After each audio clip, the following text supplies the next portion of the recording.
Hey, everybody, welcome to What Drives Us, episode 463 for August 10th, 2022. My name is Russell Frost, and I am your very excited. Wait, not really. I am. No. I am excited. I am excited to be here. And we are going to tear apart the beast that is the Inflation Reduction Act. Was that a bad metaphor? I'm sorry, Georgia. I don't know. It's like I'm thinking of all 725 pages. Yeah. We are not going to go over all 725 pages. We're going to talk about a few things, and we will definitely miss some things. And if you're in the chat, or if you want to send us questions, add the comments below this video. We'd love that.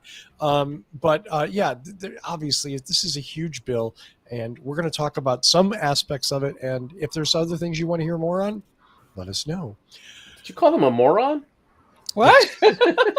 I was waiting for that. I was so waiting for that as soon as I said it. Yes, I did not. Let me introduce this fine panel so we can get this show on the road. My friend, maybe the only person that's hotter than it is where she is than I am. It's 91 here. I got to whine about it. Georgia McKenzie, hi. Well, for once, you're beating me, but I'm not sure. Is it 91 inside the room or is it 91 outside the room? Well, that's your own fault. It is 88 degrees here. Well, if his landlord's anything like what's I've got going on, it might not be entirely his fault. It's true. It's a moderate, at least to me.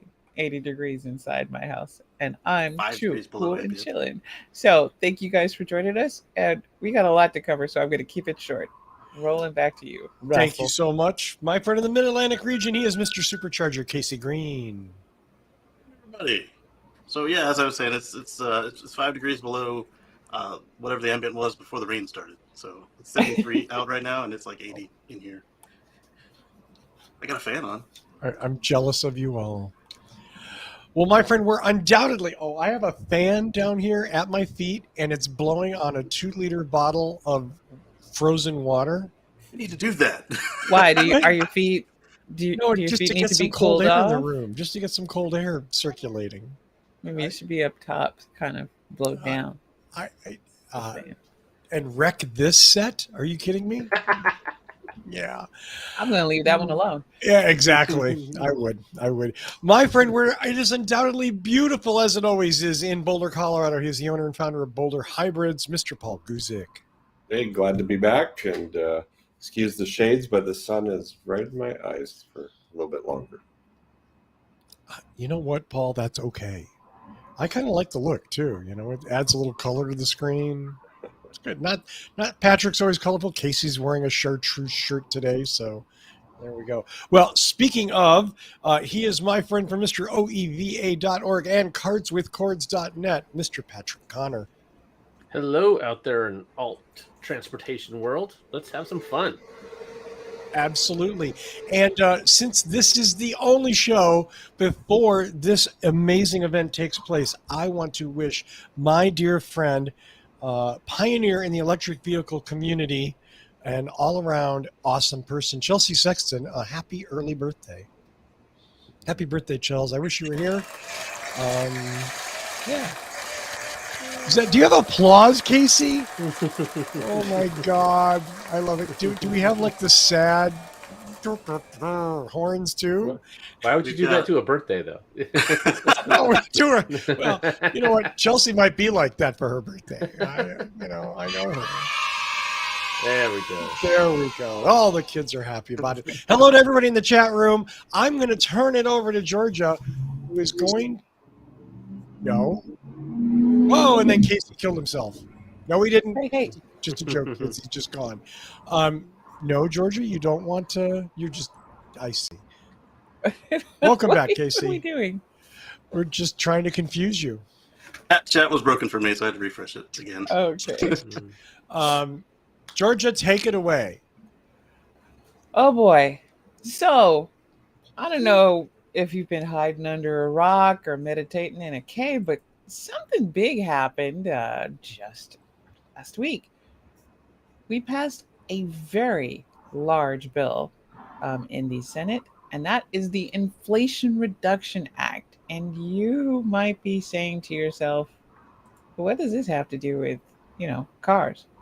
Oddly enough, it's got a lot to do with our fabulous electronic vehicles and whether or not you're going to be able to afford them, who gets to afford them, the supply chain to make them, and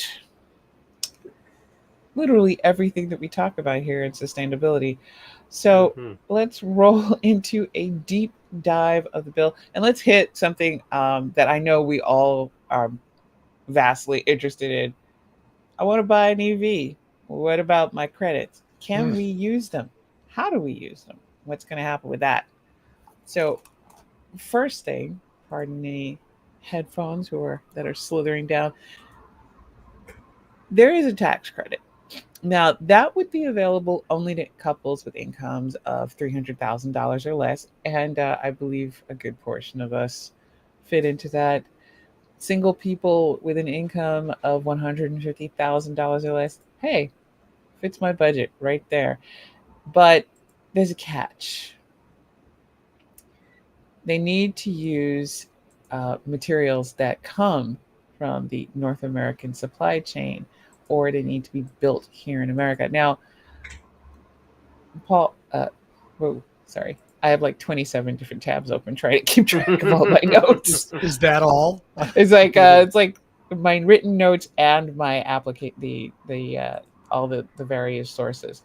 So one of the issues with that is that to qualify for this credit of $7,500, most of that electric vehicle should contain a battery built in North America with minerals mined or recycled right here in the good old US of A.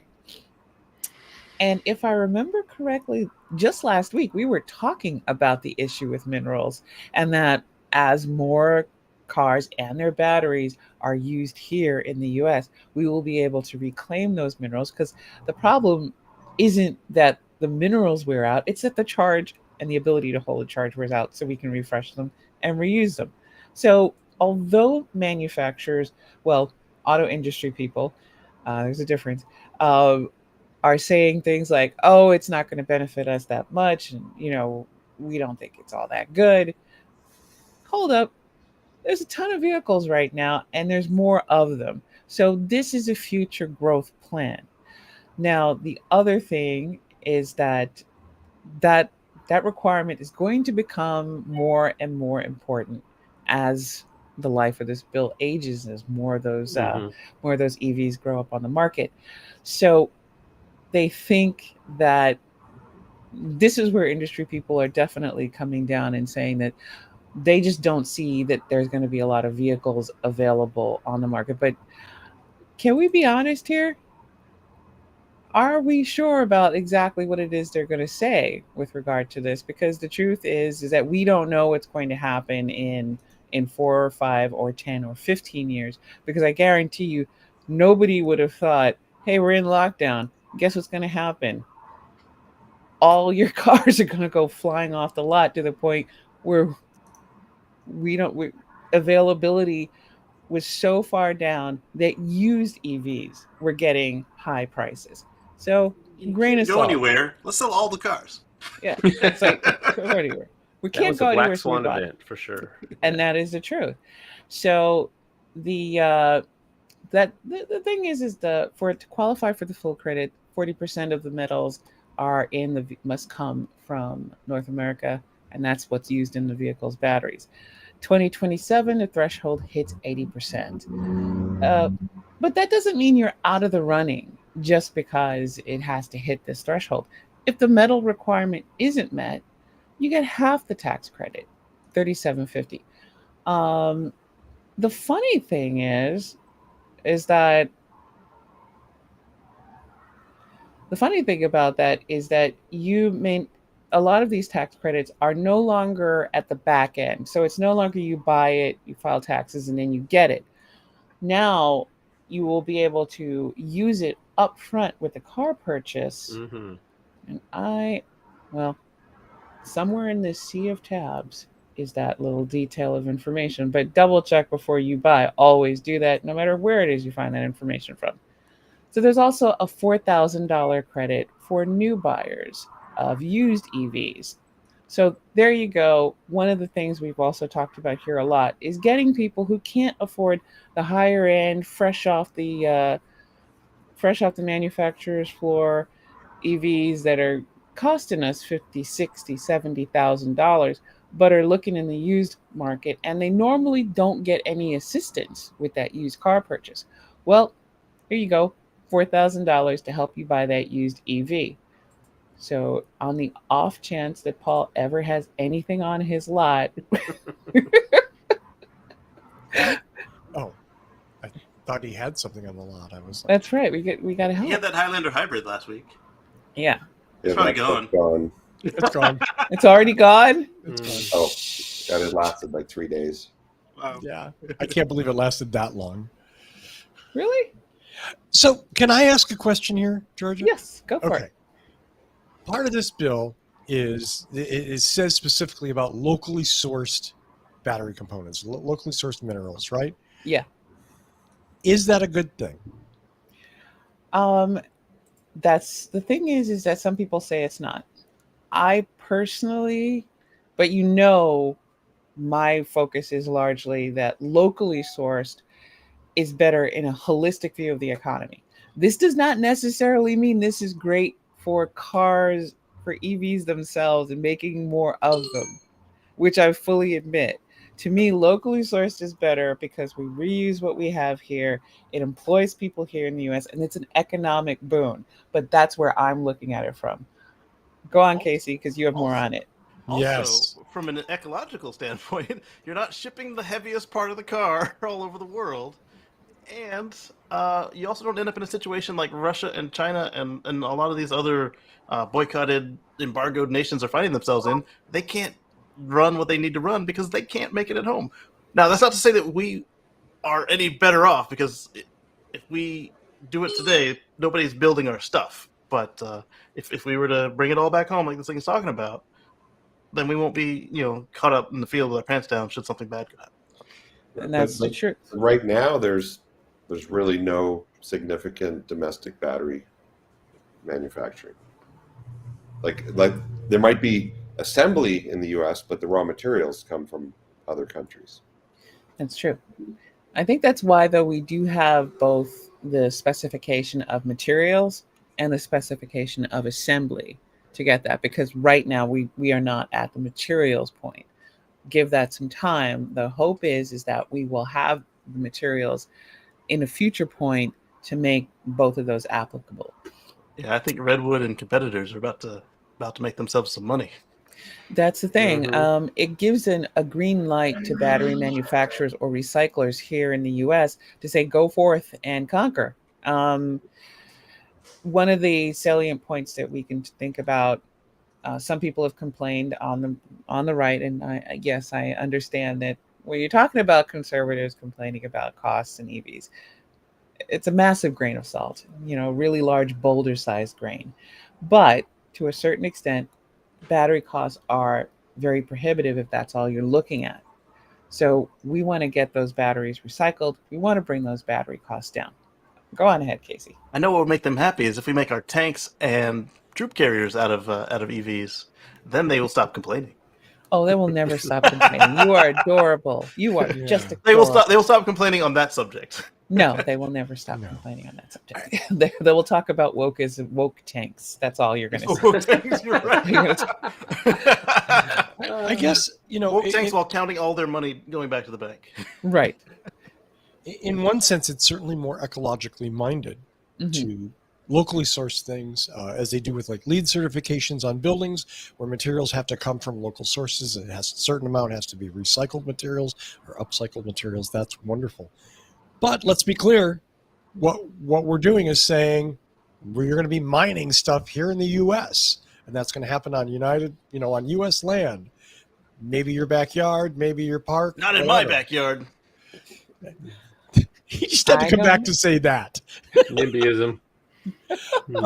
And obviously, I think if it's us, if it's to build something that benefits us, then yes, it should come from our materials. We should pay the price, the ecological price. The idea of farming it out to other nations is pretty chicken shit and pretty imperialistic.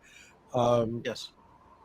Well, it's not just the U.S. though. It's worded to say North America or a U.S. trading partner. Yeah. For friendly trading partners. partner. That does open Yes. up a lot of the floor.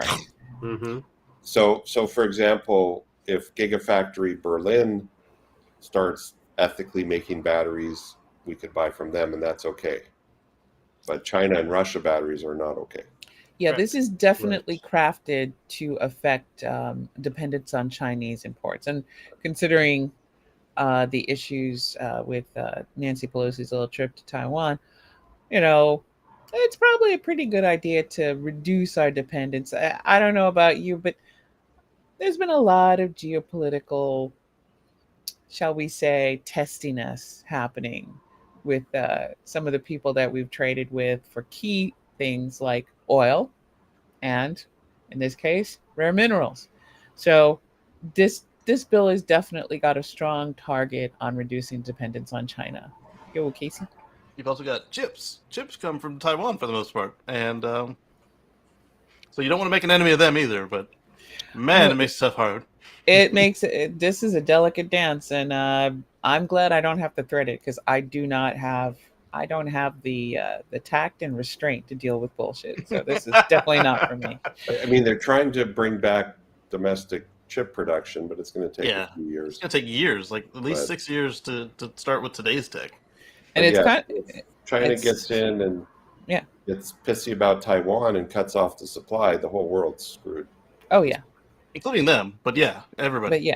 But the thing is that, and that's why this is a long overdue correction to the idea, to honestly plantation mentality in America and in a lot of even European nations, where we figured we'd offload all that icky, dirty production and manufacturing and just reap the benefits, sitting back.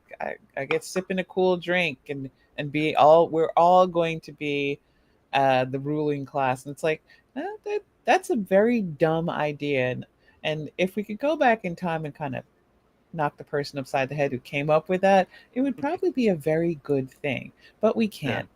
You notice that when China did their copy of that, they didn't do it the same way we did it. They're forming it out to Africa and all these little island nations, but they did not diminish their home capabilities. No, because honest to God, one of the weirdest things with that kind of mindset is there is literally no concept that 5 years down the line there could be an issue, much less 10 or 15 or 20 or 30 I'll years. I'm tired of my golden parachute by then. Screw everybody else. That's their problem. Well, that's the problem. The thing is that there's nowhere you can retire to that the consequences of your actions don't find you. Once you understand that there is nowhere to go except some place on this planet, and the consequences of what you do will find you, because we can't get off planet. What if we go to Mars? Not yet. There's a lot of people I would happily shoot to Mars at this point in time. Yeah, I support you going to Mars. There's a point that for the Mars next is a foreseeable one-way trip. So. Well, there's that, but for the foreseeable future, your problems on Mars are still also your problems on Earth, because that's your umbilical right there. Well, Casey, but the problem is that I never said I was sending them with an umbilical or that I care. I said I would their own, but yeah, send them if you Mars. just lob them at the planet, you're fine. Casey, you're too nice to be next to me.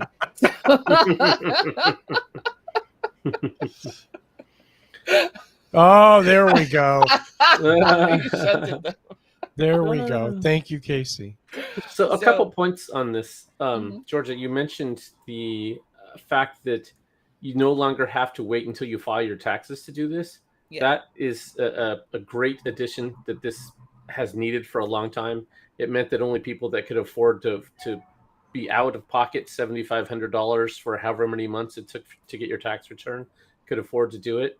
So that's a great new addition. The way that they do it is you transfer that tax credit to the dealership, and then the dealership is supposed to give you that as the discount. And so you get it. If they just use it to cover all their fees. Right. Yeah. And dealerships have big tax bills, and this can offset that. And so, that's if they do it correctly. I meant, what if they steal it from you and say it's a dealer adjustment fee?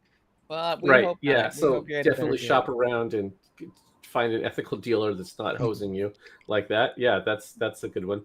And then the second point was, we talked about this materials requirement. So there are laws in place right now that say bridges have to be made with American-made steel, and yet every time a bridge is built, they request a waiver, they get said waiver, they buy cheaper steel, and it doesn't happen. So, I, as cynical as I am, I assume that the same thing is going to happen with the automobiles. That when GM makes a car and it doesn't qualify for this credit, but they say to sell these EVs, we're going to need this, they'll apply for a waiver. Their car will get listed as being eligible for the credit, and things will be delayed or postponed or reduced. That's just how I anticipate this playing out. What if they just wash their minerals the same way that these crooks wash their money? Yeah. Move it through island nations and sell us and then sneak it into some other supply from a U.S. mine. Who knows? Yeah, it'll happen. I think they don't even have to play that down low like that. They could just do it above board and get the law changed. And yeah, I mean, I'm sure we're going to adjust. It depends. Who knows what's going to happen in a few years in the future? But one other key thing though, this tax credit, the point of sale tax credit, will also apply to Tesla and General Motors, who have already worn out their EV credits. Right. So for those of you looking at those, that's a very important factoid. And Toyota, who had started to run into their wind down because they blew it all on 11 and 22 mile hybrids and a couple of Teslas with the Toyota logo on the front. Them too. There are dollar caps on the vehicle as well as on the income of the buyer. So that might exclude, like, I'm not going to get a new Model X under this. No. That's just not going to happen. Yeah. But we're talking $55,000 for a car and $80,000 for a truck. But there's so many other vehicles that you have an option for right now. I mean, it doesn't limit you that much. Right. And they've got 3 different fleet trucks you can pick from, and like Paul said, then load up all the options with the extra money because you're still at 40,000. The GMC Hummer not going to be on this list. That one won't be there. It's 112 to start. Oh, I guess. You know what? This bill sucks. I'm getting rid of it. What about the main one that got to me was the cut on the used cars. Like, if they had kept the income the same for the used cars, I would have been even more happy with it. You think so? Because you want to incentivize recycling and reducing and reusing, and also, what if they may make the income, but they can't actually, because there's a lot of paycheck to paycheck millionaires out there. So imagine what it would do to the higher earning income, just regular Americans. Some of them are, they can only squeeze in a used car. If you are a paycheck to paycheck millionaire. Well, I wasn't saying about the millionaires. You got to sell it. If they are. I'm going to tell you that you have bigger problems than whatever car tax credit, EV tax credits you can get from this bill. And I would suggest a really good money management team. Yeah. There was a stipulation. Go ahead. To Casey's point, though, I mean, as frustrating as some of these, hello, I'm from New York and I make something like $500,000 a year, and I just don't know how I'm able to survive on these low income stories. For those of you who have not yet rage quit the New York Times lifestyle section, those do come through. And that's just kind of them I was talking about, not the actual golden parachute millionaires. Yeah, you're right to a certain degree that yes, there might be people at a higher income level who are looking for used cars, but strictly on a classist note, do I really care if you have $250,000 in income on a regular basis, and you want to buy like a $40,000 car, and you feel you should be able to get that tax credit? No, I think you're doing all right. Save a little, and you'll be fine.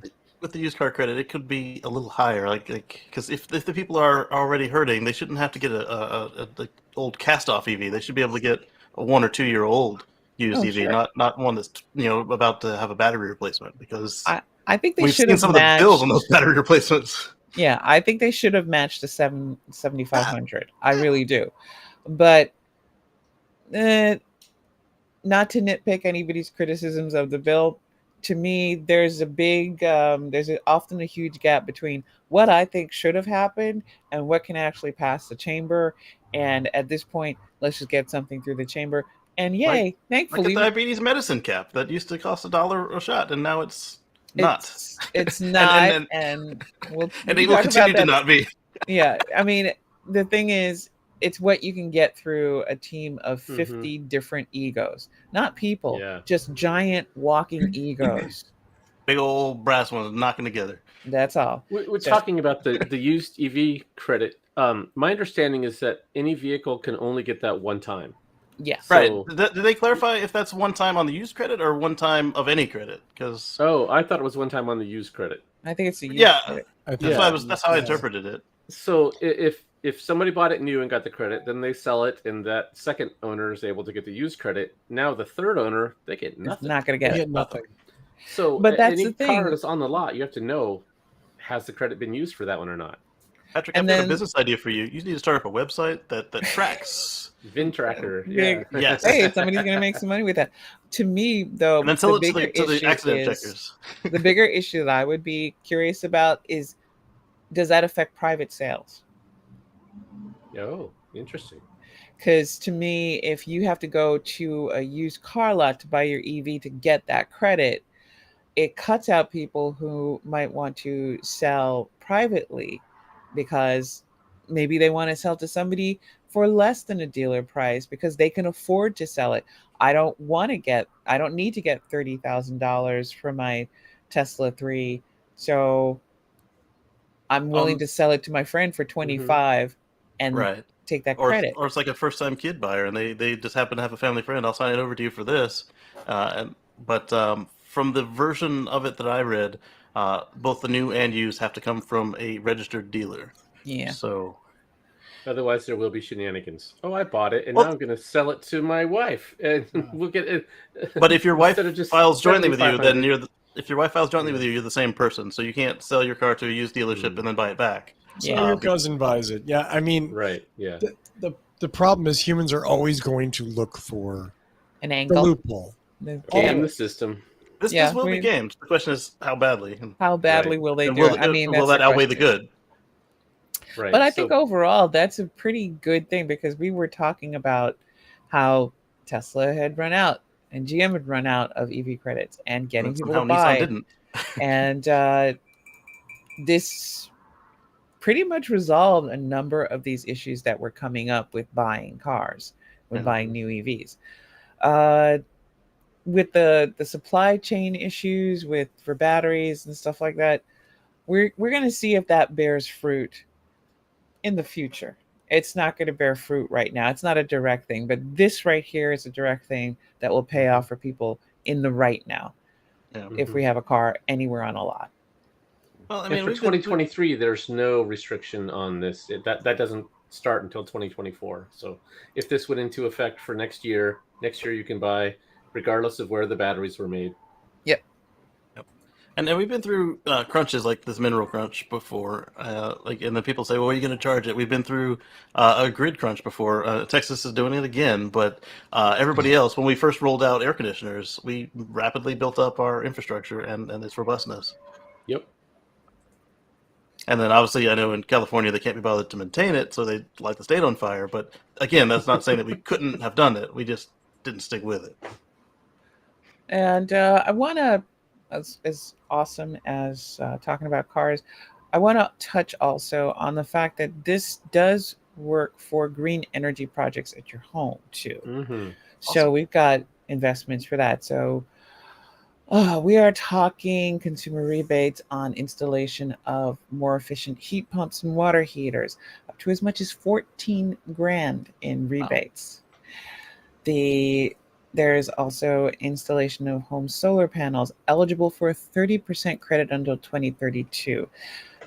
Then it doesn't disappear. It just drops to 26% through 2034. Additional consumer subsidies in the bill also include $840 for an electric induction cooktop and $9,100 for improvements to electric panels, wiring, and home insulation.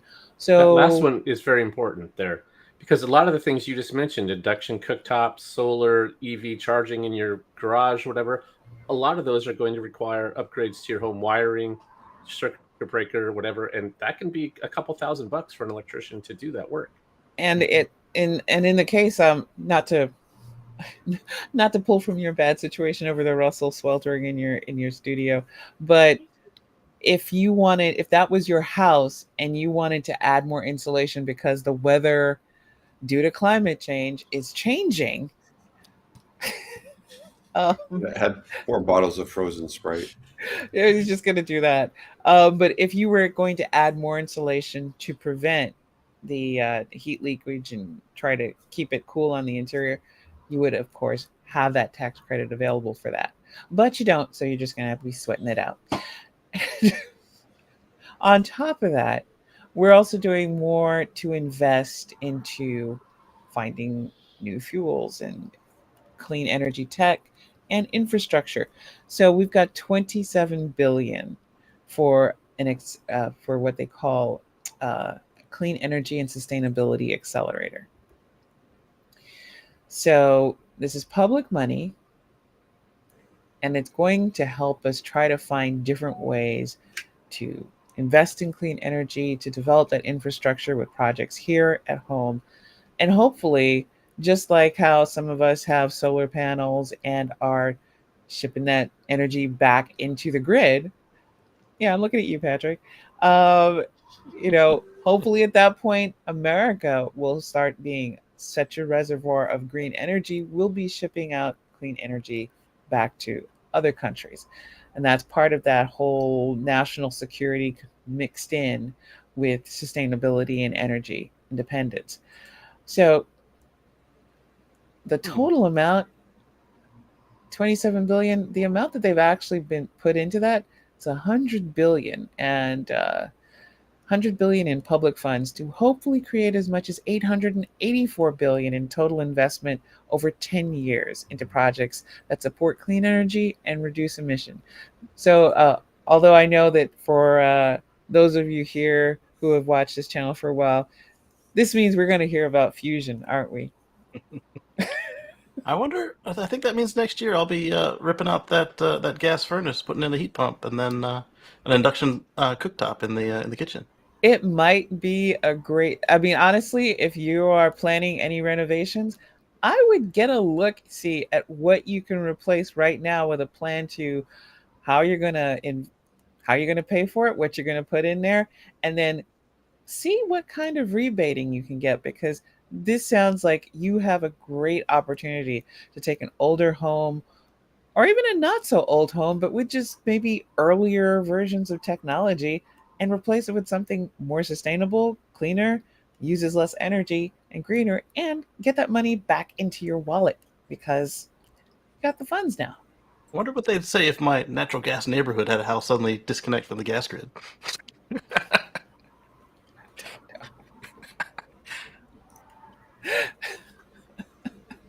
I got nothing. No cow farts here, no methane. No cow. I'm just going to ignore that one. Moving far, far away from I'm not doing any methane jokes tonight. No. So it's a massive amount of work. It's the tax credits for home renewables, the credits for manufacturers of renewable products. So what we want is especially high efficiency turbines for wind here. We're trying to bring them back to the United States, lure them away from China and India and Vietnam. So that's $60 billion of incentives to open new plants and expand existing plants. So there's, taken all together, let's see, this bill spends about $433 billion. It's a lot. It covers way more than we're going to be able to fit into this tiny bit of time that I'm talking about it.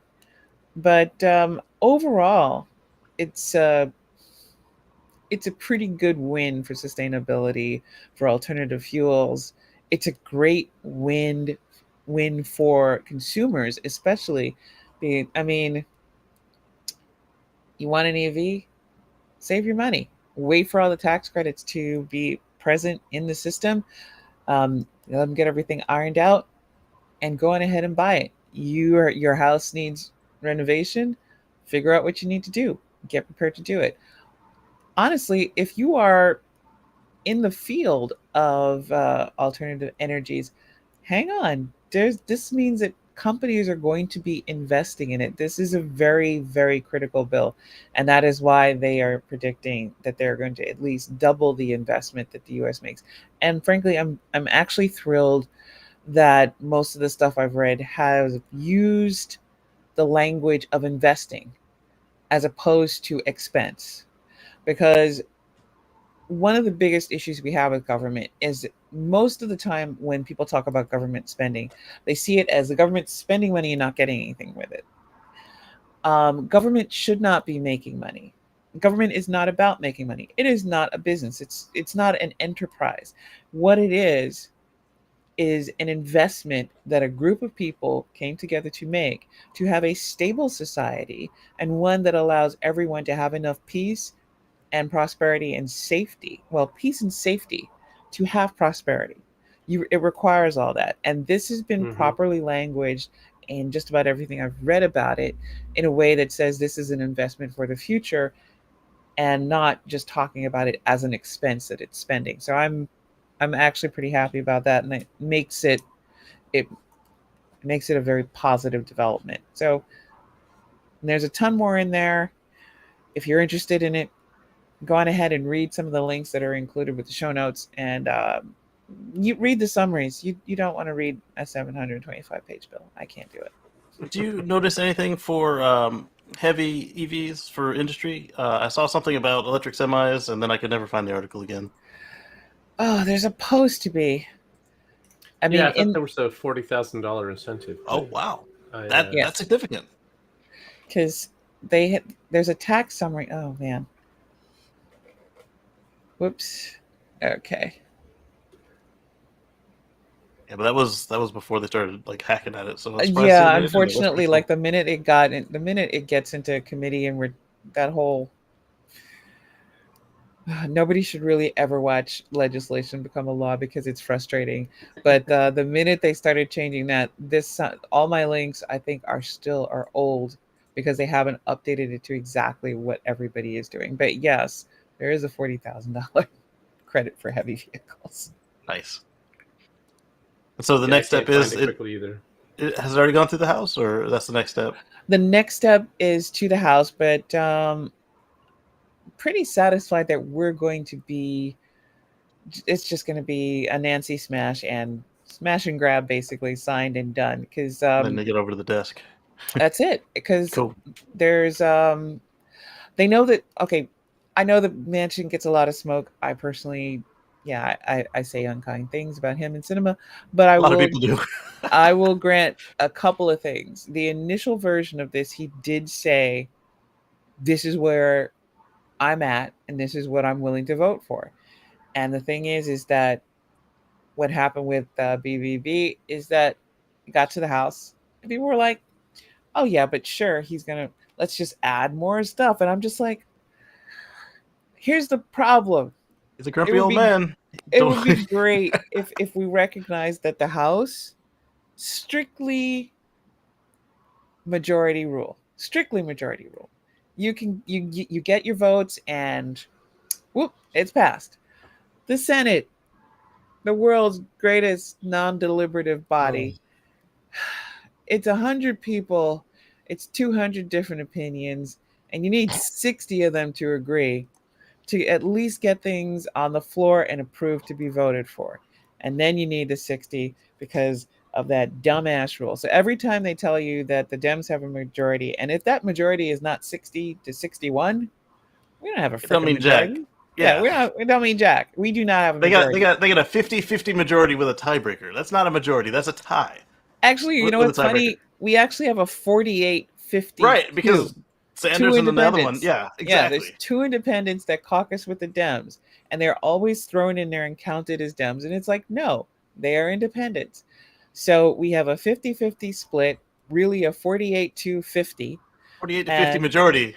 We have the 48. Yeah, we're the majority. 48. And if we wanted to break that, if we wanted to keep this going at that rate, then we need to win at least 51 to 53 seats in the Senate. And if we did that, honestly, more stuff would probably be passing through as straight laws as opposed to omnibus bills. And that's a whole different discussion that we will get into when I am able to book our guest to talk about actual legislating and activisting and all the technical mumbo jumbo, And let me see. So, but we got this through, and I am pretty darn sure that the one thing that Nancy Pelosi will do is just get it done and tell people no messing around, no futzing, no additions, no, you want to do this, you want to do that. You can go and complain as much as you want on TV shows about it, but what you are going to do is just say yes and let's pass it. What we ain't going to do is mess around with any more amendments, because amendments mean nothing. There was 14 hours of amendments to get this bill passed. And I'm very lucky that when I had to do the camera work for my local legislators, I only had to do it for sometimes 7 to 10 hours. Not 14. Oh, man. Not 14, 15 on top of that, and then hold for the vote. But an amendment must be, a lot of times you'll see people vote for the amendment and then vote against it. And that is because you need to have a vote for the amendment to be considered, and then you have to debate the amendment, and then you decide if you actually want to add that to the bill. And that's what happens. And then after it doesn't pass, you see them, or after it does pass, they voted against it. You see them parade around on TV talking about what good they did, even though they did nothing. They did nothing. Well, the thing is also most amendments then have to be submitted to the lawyers. Most Congress people do not physically write the total bill.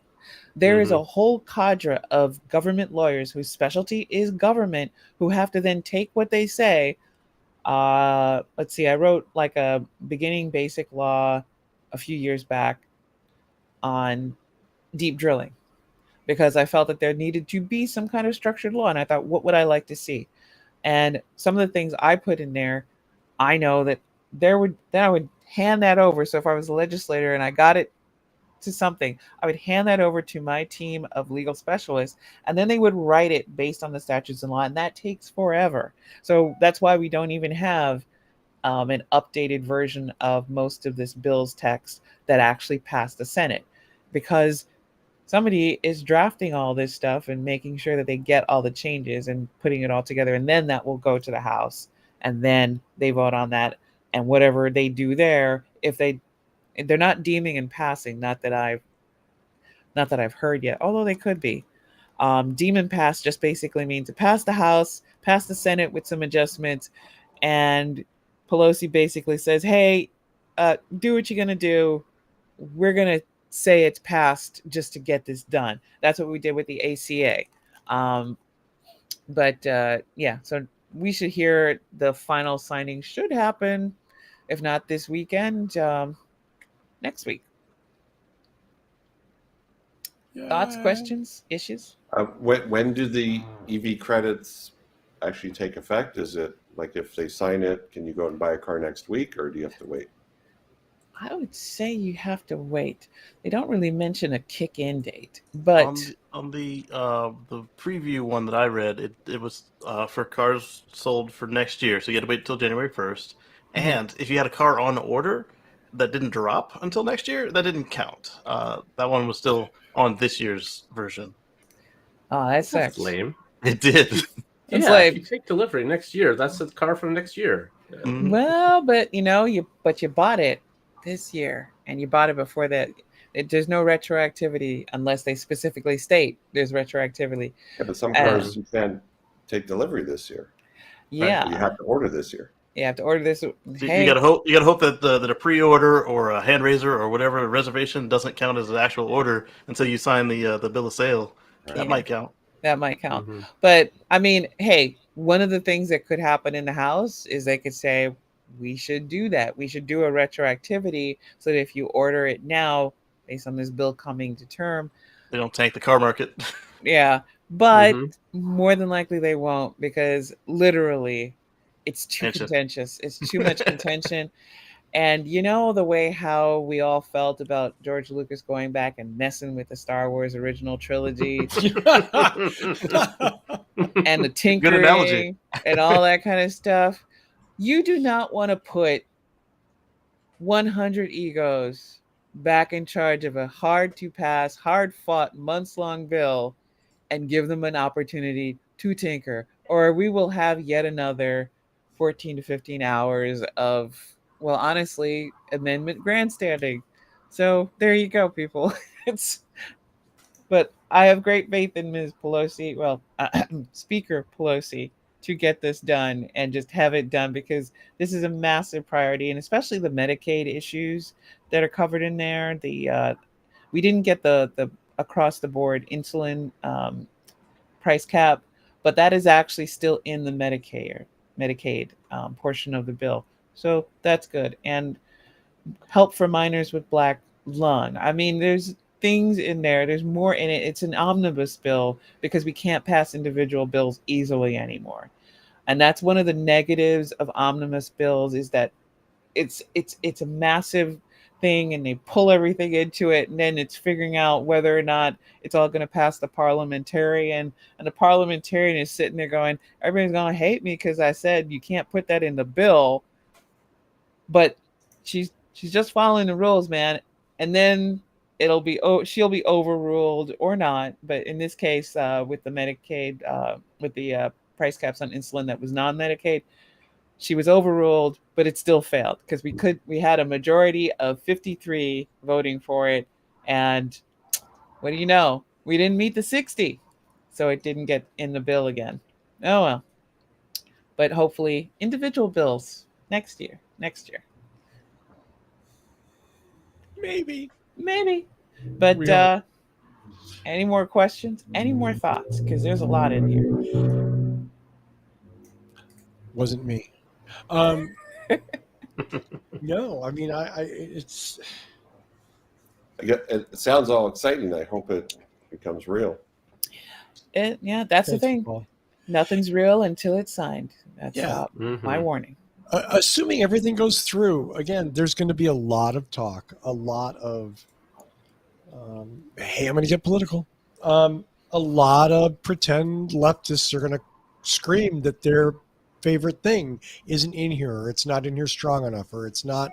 And politics is the art of compromise. Oh, that literally took less than 20 minutes after the bill was signed. Absolutely. I mean, there's things that should be in there that we would have loved. It didn't hit the initial costs of the BBB, the Build Back Better bill, but it's still more than we've ever put towards the problem. I want to clarify. This is still not the Green New Deal, right? Green New Deal is still non-existent. The Green New Deal is literally like a 7-page document that reads like a political version of The Secret. I heard a bunch of blowhards just complaining about, the Green New Deal. I'm like, that's not the Green New Deal is absolutely nothing. It is literally a wish list of stuff. It was always a wish list of stuff. And I have saved Representative Ocasio-Cortez's own tweet where she says, it's not an actual legislation. Nothing in the Green New Deal is not something that's outside of this bill. Green New Deal is just a list of things. And if anybody ever wants to read it, I'll be happy to supply you with the link, because it's there. It's a proclamation. It's like proclaiming today, wear your favorite blue t-shirt day. Has literally no legislative weight. So every time somebody throws out that the Green New Deal is causing fill in the blank, know that they are spouting bullshit. There is nothing in the Green New Deal that was legislation. There's nothing that they've done on it apart from that proclamation. You have they haven't even made a bill, have they? There's no bill whatsoever. There's not a single bill. If we were to sit down and make a bill, this is something we want to see in the bill. But the thing is, Right. is that everything in the Green New Deal is in climate legislation, and it has been in climate legislation for the past 20 or 30 years. People think that there's new and exciting stuff. There's things that if you ask me, what would you like to see in something called the Green New Deal as a bill? And I could give you a laundry list of things that I think would be very useful and very helpful to have bills. But I know the difference between a fun proclamation, and again, if it is 7 pages, it is not a bill. Not a bill. It's marketing, at all. Right? It is yes. absolutely. It's It was nothing at all. aspirational. If you can actually sit down and read it on the toilet, it's not a bill. It's nothing useful. It might as well be toilet paper. It is not useful. If you are sitting there going, holy shit, I can't get through all of this. Somebody find me a summary of each section, like me. That is probably a bill. So that is why I do tell people, you can Google it. Look up the Green New Deal. It's on the government's website. If you want the answer to the heavy vehicle, I found it. It's in section 13403. Oh, Jesus Christ! Thanks. Can you give me the nugget? Yeah. Sum it up. It's up to 30% of the vehicle cost, or the difference between that vehicle and a comparable diesel vehicle. So whichever of those two is lower, at a cap of $40,000. Now, how you find a comparable is pretty open-ended, but anyway, that's the nugget. Yeah. Well, at that level, though, they're so homogenized that you could probably say, I want an option B. Oh, there's an electric option B. It costs $20,000 more. Oh wait, better add some options, so it's $40,000. Right. But like the Tesla Semi, what do you compare it to? Because they don't make a diesel version and an electric version. Badass semi truck with a V12. Well, that's the thing. And I mean, honestly, I think that a good portion of this is designed to be incentivizing the companies themselves to actually work a little bit harder on their supply chains and their manufacturing to bring themselves in line with these goals. I mean, this is a great market, and we've got these credits here. So do you want to sell or not? Well, if you want to sell, let's bring battery manufacture here and let's recycle what we've got and let's find different ways to source these materials. You can do it. You can innovate. Yep. All right. There we go. Well, Georgia, you did all the legwork on a freaking ass 725 page bill. So thank you for that. Because I didn't want to. I went through some of the summaries, and then I had to go take a nap. Yep. Well, you know, honestly, reading the summaries are actually very fun and interesting to read, and there's great points. And I do always encourage people, if you can, get your hands on a summary. Get into it. Poke your nose into stuff. Your nose belongs in there. You know why? As much as people say things like, "Oh, I don't want to get involved in politics." Politics is involved with you. Just like the COVID. I'm done with it. It's not done with us. It ain't done with you. So you don't have a choice. And I'm going to also, in my regular, and those of you who listen regularly, always pay attention to who's on the ballot, because if this becomes a law, and it will, how these things are applied at the state and local level, it's going to depend who's got their hand at the till there, and who's running your area. So please pay attention to who's on the ballot and make sure that there are people who will uphold these laws. There you go. Thank you, Georgia. Let's do some shout outs and go home, because I've got another nap in me. That's what we get for talking about this. and my soda bottle's almost melted. No, it's actually mostly ice. It actually does work, though. I'm just saying. It blows cold air. Yeah. Paul, Shout outs. You've been so talkative this episode. Yeah. I just can't get a word in edgewise. Now, fine. Here, you have the mic. Well, let's hope that some of this stuff happens, especially for used EVs, because some of the best values are going to be used EVs. And until then, you can't buy a dealer. Anyway, so I know a registered dealer. Yes, we are a licensed dealer in the state of Colorado. We can sell nationwide. So just don't have anything for sale right now of any decent quality. I know I regularly say this, but I mean, I'm a California resident. I flew to Colorado. I drove home a car I bought from Paul. You can do it. Now, maybe it makes sense. Maybe it doesn't. I don't know. But I am going to tell you that the most important thing in buying a vehicle, especially a used vehicle, is that you can trust the person you're buying it from. And I trust Paul 100%. And if you don't trust it, hire a mechanic near the dealer selling it and take it for a pre-purchase inspection. Any reputable dealer will say no problem. You can take it up to 30 miles away. The buyer pays for the inspection, but it's the right thing to do. It absolutely is. So definitely, there we go. That was my testimonial, unpaid, for Boulder Hybrids and for Paul, and really just in general. Now that used vehicles are so expensive, new vehicles are still pricey. That may be softening a bit, but nonetheless, it's a lot of money. Invest it well and trust the people you're doing business with. Or the hard part is walk out. Just walk out.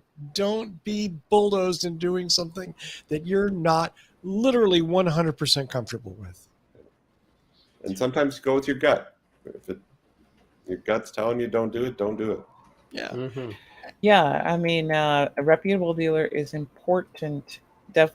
Take your time. That's the only thing I can say. Take your time. There we go. I think, Patrick, I like 725 pages of fun. It's 730. 730 Georgia pages corrected of fun. yes. It just popped up on my feed. Thank you. Casey, what's going on in your world, my friend? Oh, baby's getting older. So every Sunday, you can catch me at youtube.com/Casey Green. That's KACEYGREEN. And we'll chat about stuff like this. We won't go in depth because of all the different topics we're hitting. But it's all, EVs, green living, pertinent stuff like that. So chat with Casey Green and friends. Go chat with Casey because you have to, and I'm working, so I can't. Otherwise, I'd troll the hell out of him. Oh, it'd be so much more entertaining. I would, honestly, I've thought about just doing it on my phone one day, just to stop, pull over, and go, okay, I'm going to troll Casey for 5 minutes, then I go back. Yeah, I keep seeing Casey's feed pop up, and I'm like, I should pop in. And I'm like, no, Casey's trying to run a show. All I can do is disrupt. There you go. Patrick. Hello. I am with the Oregon Electric Vehicle Association. You can find us at oeva.org, and I blog occasionally at carswithcords.net. If you've watched this show or the Tesla Life, I'm a big Tesla fan. So the latest article I have up there is, what is Tesla's biggest advantage? There you go. You'll have to go to carswithcords.net to find out. The burning questions. You're answering them. It's got to be an ointment for them. The best link bait possible, Patrick. Very nicely done. Very nicely played. Georgia, thank you again for doing all the footwork this week. What's up in your world? Episode 6 of Fast Track to 40 is out now. More sexy time and more drama. That's my podcast. Is it dramatic sexy time? There is at least one heavy duty pillow fight. Oh. I didn't think I'd ever hear you say those two words in conjunction. Heavy duty. Hey, Fight. Okay. But what are you gonna do? Relationships are funny, and the way how we screw up relationships well, you got to have some fun in the middle of all the bad things that your characters are doing. And so in this case, yeah, we kind of ruin a romantic night. That's what we do. So that's still going on, and I'm still terrible at promoting the fact that I have this whole other podcast thing that has absolutely nothing to do with government or EVs or sustainability or anything serious, and it's just 3 women talking trash, having sex, and dreading being 40. And that's all we do.